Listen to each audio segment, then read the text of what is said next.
what is this yaar? These are the pump पेटवशील वा pump phone म्हणतो का पंप पेटवशील 30 बसले काय डॉन म्हणतात 30. नमस्कार मित्रांनो, मी वीरेंद्र आणि स्वागत आहे तुमचं आपल्या नवीन ब्लॉगमध्ये. आम्ही ठरवलं की नवीन वर्षाची सुरुवात ही महाकालच्या दर्शनाने व्हावी. त्याच्यामुळं आम्ही निघालोय उज्जैनला.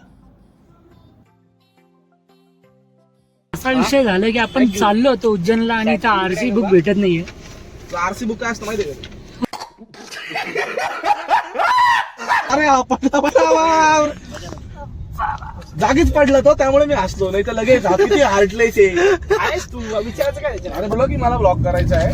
काही त्याचं माझं कारण नव्हतं, कारण मी नरूभाऊ, अभय, विशाल आणि वीरेंद्र अचानक आम्ही असं ठरलो की नवीन वर्षाची सुरुवात ही उज्जैनला जाऊन महाकालेश्वराचं दर्शन घेऊन करावी, म्हणून हा ब्लॉग बनतो. याच्या मागे काही लॉजिक नाही, लॉजिकलेस पर्सनॅलिटी मी खरं तर बघायला गेलेलं. वीरेंद्रसाठी चाललोय. अरे यार, व्हॉट इज दिस यार, दिस स्पेस. आपण आता पेट्रोल भरण्यासाठी थांबलोय. पेट्रोल भरल्यावर आपण नॉनस्टॉप उज्जैनसाठी निघणार आहे. These are the पंप पेटवशील वा पंप फोन म्हणतो का पंप पेटवशील 30 बसले काय. इथे आपण आता जेवणासाठी थांबलोय आणि त्यातल्या त्यात नरूभाऊ आणि सोमदादा यांची डाएट असल्यामुळे आपण मागवलोय पाटोळ्यांची भाजी आणि भाकर.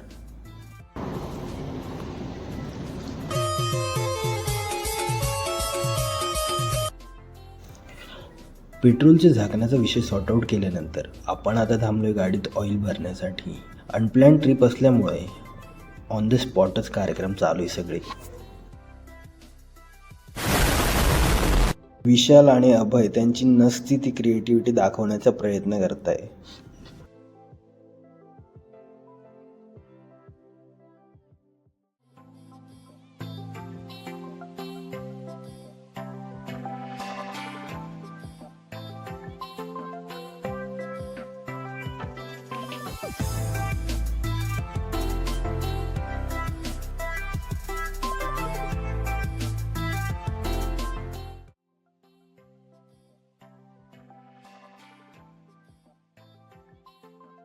हॉटेलमध्ये चेक इन करून आपण लगेचच निघणार आहोत महाकालच्या दर्शनाला, कारण आपल्याला 2024ची एंडिंग आणि नवीन वर्षाची सुरुवात ही महाकालच्या दर्शनानेच करायची.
थर्टी फर्स्टच्या रात्री देखील मंदिरात एवढी गर्दी असणं माझ्यासाठी खूपच अनएक्सपेक्टेड होतं.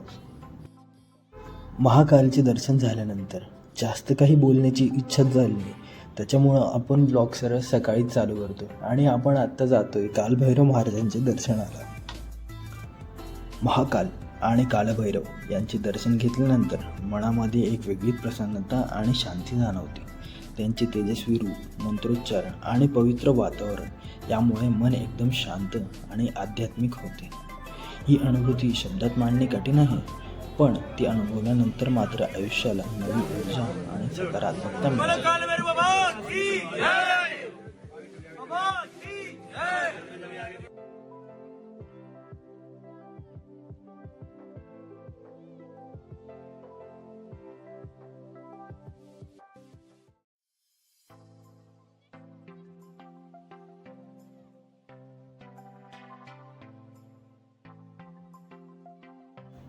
इंदोरला आलो आणि इंदोरी पोहे खाल्ल्याशिवाय परत जाणं म्हणजे प्रवास अपूर्णच. पण यावेळी इंदोरी पोह्यांचा अनुभव अपेक्षेपेक्षाही कमी ठरला. जी खास चव शोधत होतो ती मिळालीच नाही.